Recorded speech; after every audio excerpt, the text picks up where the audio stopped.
नमस्कार, स्वागत है आपका। आपके साथ में हूं अमित गर्ग शुक्ला। हाथरस कांड में एक ऐसी बात पता चली है कि जांच करने वालों के भी होश उड़ गए हैं। जांच आयोग को भगदड़ कांड के कई वीडियो मिले हैं।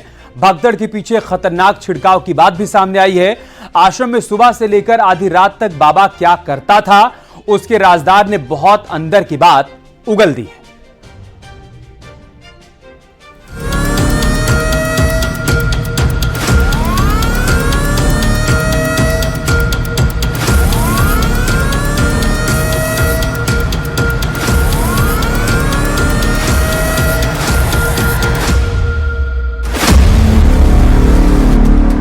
बाबा का सबसे बड़ा राज खुलेगा। उन्हें कभी कुछ दिखाओ ना, हम सागर बिस्तरों के भोलेनाथ हैं, बजरंग बली, हम काम कुछ है ही नहीं। आज बाबा का सेंसर बोर्ड बेनकाब होगा। बाबा का ना आडंबर है, जहाँ का सब कुछ आडंबर में चल रहा है। आज होगा बाबा की मातेश्वरी पर भूचाल लाने वाला पर्दाफाश। लोग कहते माता श्री का जानती हो तो बताएं हमें अभी। आज बाबा सूरजपाल जाटव की कटियाबाजी की कहानी सुनिए। कोई औलाद नहीं थी, हम जानते हैं ना, बच्चा अब तक हुआ ना हुआ। आज जानिए पाखंडी बाबा के नहाए दूध से क्यों बनती थी खीर।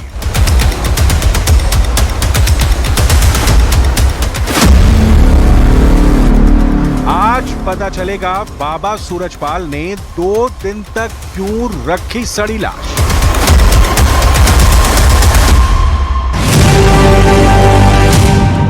बाबा सूरजपाल जाटव शातिर दिमाग है। बाबा हर कदम फूंक फूंक कर रखता है। बाबा नपा तुला बोलता है। बाबा दाहिने हाथ से क्या करना है ये उसके बाएं हाथ को भी पता नहीं होता। बाबा ने अपनी एक ऐसी दुनिया बना रखी है जहां का बिग बॉस सिर्फ और सिर्फ वो है। मतलब ये कि आंखों पर रंगीन गॉगल चढ़ाकर बाबा सबको देखता है, लेकिन वो क्या करता है इसकी भनक किसी को ना लगे, इसका पूरा इंतजाम वो पहले से ही कर लेता है। मगर बाबा की पर्देदारी, उसके पहरेदारों की निगरानी कुछ भी अब उसके काम नहीं आ रही है। बाबा की पोल खुलती जा रही है, इस कदर खुलती जा रही है जिसकी उसने कभी कल्पना नहीं की थी। बाबा के नए कांड की दंग कर देने वाली कथा शुरू करें उससे पहले इस तस्वीर को देखिए।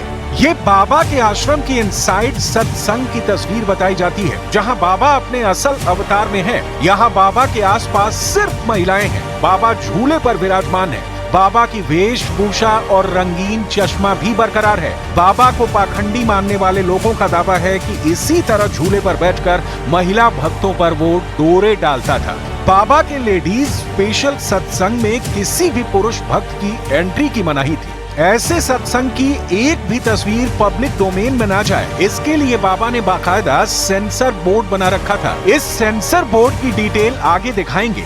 अभी ये जानिए कि ढोंगी बाबा की कुछ महिला भक्तों ने ही उसके राज से पर्दा उठाया है। महिला भक्तों ने बाबा की महिमा मंडन करने के लिए ऐसी कई तस्वीरें सोशल मीडिया पर पोस्ट कर दी। हाथरस हादसे के बाद ऐसी तस्वीरों पर सबकी नजर पड़ रही है। बाबा के ढोंग पर जो दावा किया जा रहा है उसके मुताबिक सूरजपाल जाटव ने सिर्फ भगवानों के नाम ही नहीं रखे, बल्कि ये स्वांग रचाने के लिए कभी विष्णु अवतार धरता था, कभी बाबा खुद को भगवान भोलेनाथ बताता था, कभी इस ढोंगी ने खुद को बजरंग बली कहने के लिए भक्तों को मजबूर किया, कभी सूरजपाल जाटव कृष्ण का रूप धरकर जबरन महिला भक्तों संग रास रचाता था। लेकिन उसके इस ढोंग की तस्वीरें कभी रिकॉर्ड नहीं की जाती थी। बाबा का सेंसर बोर्ड इस ढोंग की तस्वीरें और वीडियो को फौरन अपने कब्जे में ले लेता। मगर बाबा भगदड़ कांड के बाद से कुख्यात हो गया। बाबा की एक एक तस्वीर की स्कैनिंग शुरू हो गई, जिससे बाबा का पाखंड तार तार हो रहा है। बाबा के पूर्व सेवादार, उसके बिदके हुए भक्त और बाबा के पाखंड से पीड़ित लोग जो कहानियां सुना रहे हैं, उससे तो ये बाबा बहुत बड़ा बंडलबाज साबित होता दिख रहा है। लेकिन बाबा के साथ जिन्होंने लंबा वक्त गुजारा है, जिन्होंने उसे पुलिस की नौकरी से लेकर बाबा बनने तक जाना है, अगर वो कुछ बात कहते हैं तो वो बात जो बाबा की पोल खोलने के लिए बेहद जरूरी है। ये है नाजर। बाबा सूरजपाल जाटव से लंबे वक्त तक इनकी जमती थी, मगर अब नाजर सिंह बाबा के जिक्र पर फट पड़ते हैं। सूरजपाल जाटव के कारनामों से अच्छी तरह वाकिफ नाजर सिंह उसका नाम सुनकर ऐसे भड़के कि भद्दी भद्दी गालियां भी देने लगे। तो उस टाइम कुछ नहीं था बाबा जी। अच्छा, बिल्कुल तो वैसे ही न्यूट्रल हमारी तरह। नाजर सिंह का गुस्सा जब शांत हुआ तो न्यूज़ 18 रिपोर्टर दीपक बिष्ट ने उनसे बाबा की हर जानकारी जुटानी शुरू की। तफसील से आप बाबा के सबसे बड़े राजदार से जानिए कि कैसे सूरजपाल जाटव के चमत्कार के सारे दावे हवा हवाई होते जा रहे हैं। किसी का ये पेन हो जाएगा या पर्स गिर पड़े तो पर्स उनको उन्हीं गाड़ी को मिलेगा। भाई तुम्हारा पर्स हूँ मिल सकता है, नहीं मिलेगा। तो ये पर्स गिर गया किसी का अपना अपना भाई लोग, तो जिसका पर्स था पर्स ले आता था, वहाँ क्या था सब बाबा का पर्स मिल गया, बाबा उनको दे दिया, उनको कहा दे दिया पर्स, हमें तो मिल जाए हम सर उठा 3 दिन घरे भी गिरता था तो उन्हीं का पर्स होता था, उन्हीं के लोग उन्हीं का पर्स था, उन्हीं मिल जाता था। बाबा मनगढ़ंत चमत्कारी कहानियां गढ़ता था। उसके सेवादार और पिंक पलटन इन्हीं किस्सों को सुनाकर भोले भाले भक्तों को फंसाते थे, जबकि ये बाबा खुद अपने माँ पिता का कोई सम्मान नहीं करता था। सूरजपाल जाटव ने कभी अपने माँ पिता के पैर नहीं छुए। सूरजपाल जाटव अपने पिता के निधन के बाद घर तक नहीं गया था। मैंने यहाँ देखा तो मतलब क्या देखा कि बाबा जो है सबसे पहले अपनी माँ के पैर छुपाए। माँ ने पैर छूने की कि नहीं, क्यों छुए माँ ने? माँ का हक है, माँ तो माँ होती है। नाजर सिंह बताते हैं कि स्कूल के दिनों से ही सूरजपाल जाटव खुद को भोले शंकर बताने लगा था। हाई स्कूल में पढ़ाई के दौरान सूरजपाल सभी बच्चों से उसकी पूजा करने के लिए मजबूर करता था। हाँ पढ़े, साथ पढ़े हैं। कौन सी क्लास में पढ़ते थे? तो पढ़े कक्षा 6 में। अच्छा, कहाँ पर पढ़ा? गन्नौर मारा, गन्नौर वाले में। गन्नौर इंटर कॉलेज है। अच्छा, और डिग्री कॉलेज भी वहाँ पर। स्कूल टाइम में बाबा का क्या? तब स्कूल टाइम में कुछ नहीं था बाबा जी। अच्छा, बिल्कुल तो वैसे ही न्यूट्रल हमारी तरह। अच्छा, जैसा किसान होता तैसे थे। चमत्कार वगैरह कुछ नहीं था? कुछ नहीं था इनके पास। चमत्कार चलेगा, चिड़िया भी तक नहीं उनके पास थी कोई। चमत्कार तो बहुत बड़ी चीज होती है। 6ठी क्लास में था? हाँ, तो क्या होता है 6ठी क्लास हम भी थे ना जी। पहले पढ़ते थे हम, 6ठी में बाद में गए थे हम। 1966 में 1966 में गया था 6ठी में, जो हमसे पहले थे 2-3 क्लास पहले के। ये थी वहाँ पर। तो फिर स्कूल कितने तक पढ़ा उन्होंने? उन्होंने इंटर किया है, अंदाज है जी। इंटर करके भर्ती होते ही तब तो हाई स्कूल पहुंच जाते भर्ती। पढ़ाई के बाद सूरजपाल ने यूपी पुलिस ज्वाइन कर ली। जब उसकी पोस्टिंग आगरा में हुई तो नाजर सिंह भी वहीं तैनात थे। दोनों का रोज का मिलना जुलना था। 10 साल तक नाजर सिंह और सूरजपाल का वास्ता रहा। आगरा के शाहगंज थाने में रहने के दिनों को याद करके नाजर सिंह सूरजपाल की सनसनीखेज हकीकत सुनाते हैं।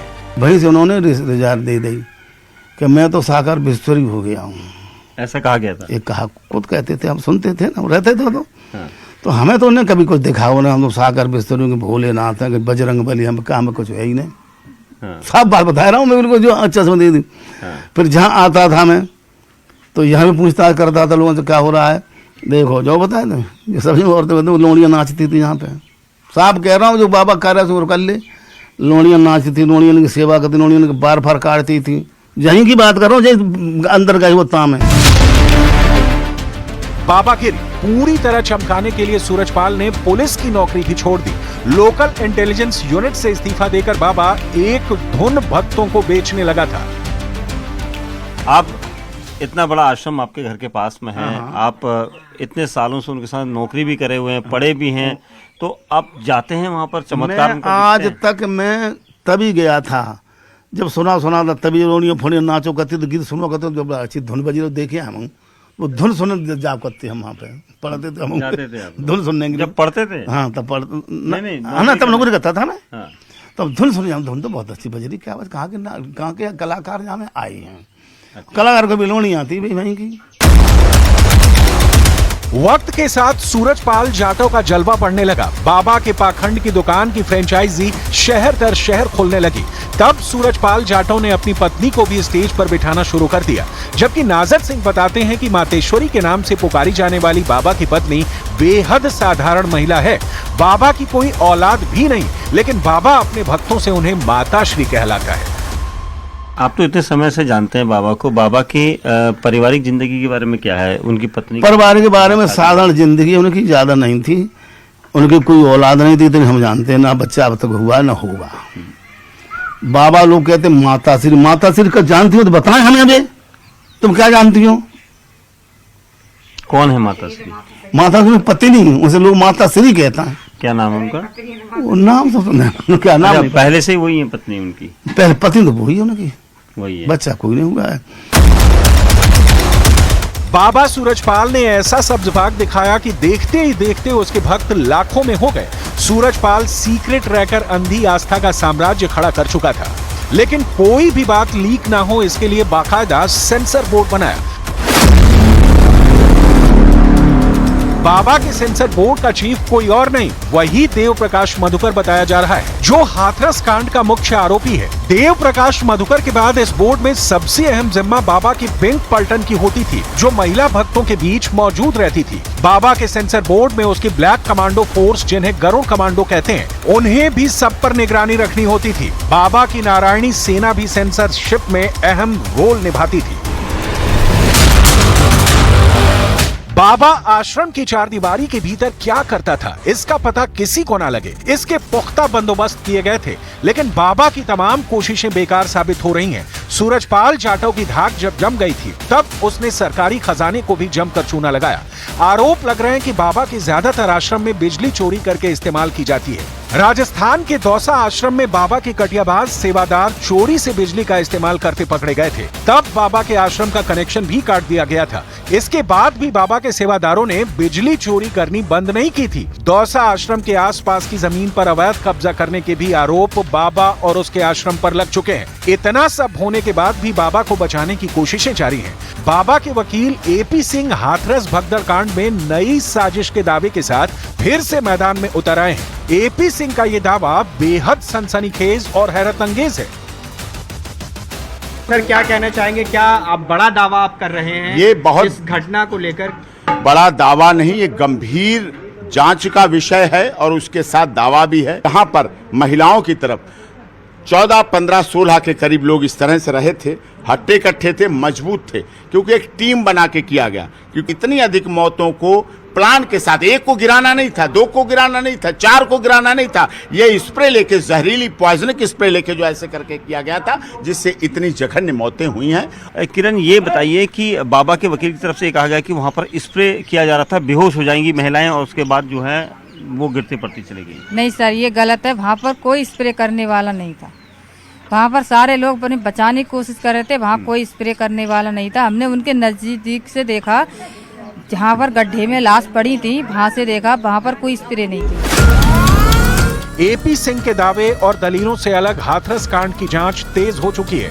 3 सदस्यीय न्यायिक जांच आयोग की टीम ने कई लोगों के बयान दर्ज कर लिए हैं। हादसे वाली जगह से ढेरों सबूत भी जुटाए जा चुके हैं। जिस तरह से जांच आगे बढ़ रही है, उससे साफ है कि बहुत जल्द बाबा रेडार पर आने वाला है। फिर बाबा के अंडरग्राउंड अड्डे तक पुलिस पहुंचेगी और फिर बाबा की शामत आनी तय है। हाथरस में भगदड़ की घटना के बाद सुर्खियों में आए नारायण साकार हरि उर्फ भोले बाबा से जुड़ी बड़ी खबर सामने आई है। भोले बाबा समेत कई फर्जी बाबाओं की मुश्किलें बढ़ने वाली हैं। भोले बाबा को लेकर साधु संतों की सबसे बड़ी संस्था अखिल भारतीय अखाड़ा परिषद बड़ा फैसला लेने वाला है। अखाड़ा परिषद भोले बाबा को जल्द ही फर्जी संत घोषित करने वाला है। लोगों से भोले बाबा जैसे फर्जी संतों से आगाह रहने की अपील भी की जाएगी। अखाड़ा परिषद जुलाई के तीसरे हफ्ते में प्रयागराज में बैठक करेगा। इस बैठक में भोले बाबा समेत संत और भगवान होने का दावा करने वाले कई बाबा और कथावाचकों को फर्जी बाबा घोषित किया जाएगा।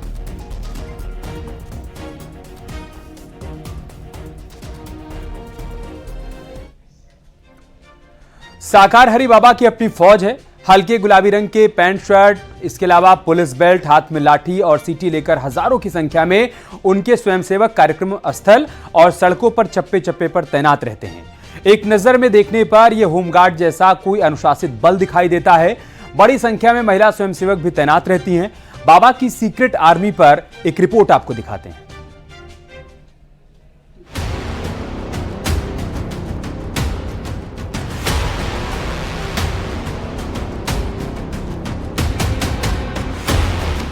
बाबा के किस्सों में सबसे अहम किस्सा जो है वो है उसकी प्राइवेट सेना का। इसमें ब्लैक कमांडो से लेकर सिक्योरिटी अफसर तक की वो तैनाती करता था।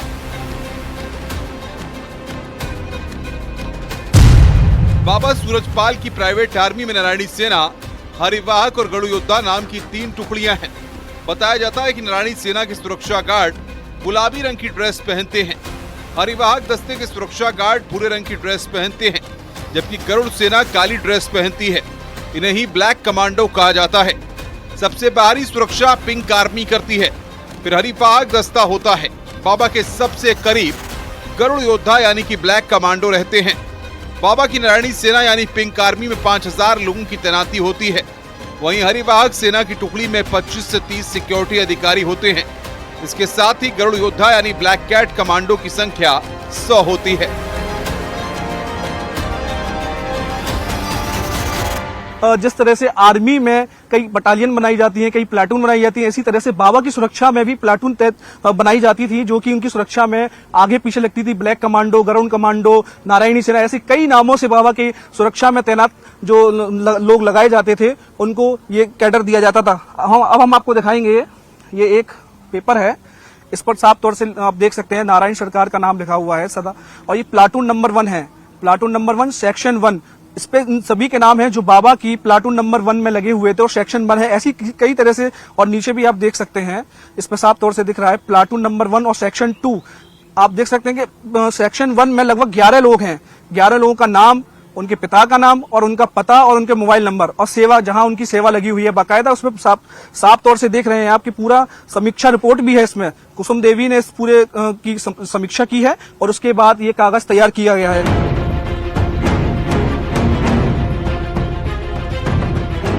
जिस तरह से आर्मी में बटालियन बनाई जाती है, वैसे ही बाबा की सुरक्षा में प्लाटून बनाए जाते हैं जो उनकी सुरक्षा में लगे रहते थे।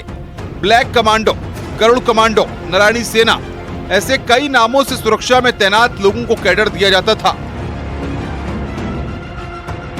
बाबा की आर्मी में उनके अनुयायियों को ही शामिल किया जाता है। उसकी प्राइवेट आर्मी में 18 से 40 साल के युवक ज्यादा होते हैं। इन्हें ड्रेस दी जाती है, जिसके साथ में सीटी और डंडा भी होता है। बाबा की सुरक्षा 3 लेयर सिक्योरिटी में सबसे करीब कमांडो रहते हैं, और बाबा की सुरक्षा और सत्संग में तैनात उसकी निजी सेना के जवान भीड़ को अपने कंट्रोल में रखते थे। यहाँ तक कि सत्संग का वीडियो बनाने के लिए भी लोगों को रोकते थे।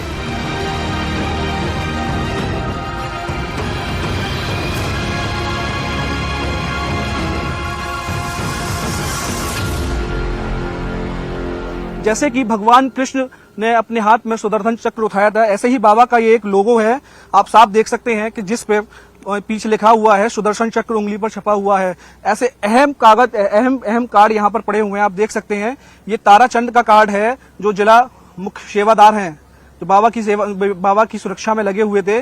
और आप देख सकते हैं कि इस पे साफ तौर से लिखा है नारायण सरकार हरि की संपूर्ण ब्रह्मांड में सदा सदा के लिए जय जयकार हो। और उंगली पर सुदर्शन चक्र का लोगो है, जो कि बाबा का बताया जाता है। ये सुरक्षा सेवा में लगी हुई गुड्डी देवी है, ये उनका पहचान पत्र है। मतलब बाबा अपने हर सत्संग में अपनी सुरक्षा की पूरी प्लानिंग बनाकर चलता था। इसके बावजूद भी उसके इन सेवादारों की वजह से हाथरस पे इतना बड़ा हादसा हो गया। हाथ में लाठी और सीटी लेकर हजारों की संख्या में इसकी ये प्राइवेट आर्मी अगर अपना काम सही से करती तो इन लोगों की जान बचाई जा सकती थी। यानी सत्संग से जुड़ी हर सुरक्षा की जिम्मेदारी ये प्राइवेट आर्मी करती थी। यही नहीं बताया जा रहा है कि भगदड़ के वक्त बाबा को सुरक्षित निकालकर ले जाने वाली यही प्राइवेट आर्मी थी। और उसके बाद ये कागज तैयार किया गया है। ऐसे ही एक और कागज यहाँ और भी मौजूद हैं, जो वर्दीधारी भाई बहन सेवादार हैं, इनकी उपस्थिति की सूची बाकायदा तैयार की जाती थी। ये पूरे परफॉर्मा बाबा की सुरक्षा में लगने वाले उन सेवादारों के हैं, उन सुरक्षा कर्मियों के हैं, जिनकी सूची ये पूरी तरह से तैयार बाबा के लोग करते थे। आप देख सकते हैं वर्दीधारी भाई बहन सेवादार उपस्थिति सूची, जितने लोग उपस्थित होते थे उनके नाम के आगे ए लगता था, पी लगता था। आप देख सकते हैं साफ तौर से उनका नाम, बल्दियत क्रमांक और उसकी पूरी बाकायदा कई महीनों से इसकी पूरी तैयारी की गई थी। बाबा के रहस्यों से एक एक करके पर्दा उठ रहा है, और इन रहस्यों में सबसे दिलचस्प है ये पिंक आर्मी, जिसमें 5000 से ज्यादा जवान शामिल हैं। और इससे ज्यादा चर्चा में है बाबा की महिला सेना, जिसे बाबा सूरजपाल ने एक खास जिम्मेदारी दे रखी थी। बाबा सूरजपाल के हर सत्संग में इस महिला कमांडो की फोर्स नजर आती थी। सत्संग की 3 लेयर सिक्योरिटी में इस महिला प्लाटून कमांडर की टुकड़ियों का अहम रोल होता था। हाथरस कांड में एक्शन लगातार जारी है। मुख्य आयोजक और 1 लाख का इनामी मधुकर गिरफ्तार किया जा चुका है और जांच टीम उससे हर राज उगलवाने में लगी है। उधर अभी तक इस मामले में 8 आरोपी गिरफ्तार किए जा चुके हैं। साथ ही दान देने वालों की लिस्ट को भी खंगाला जा रहा है।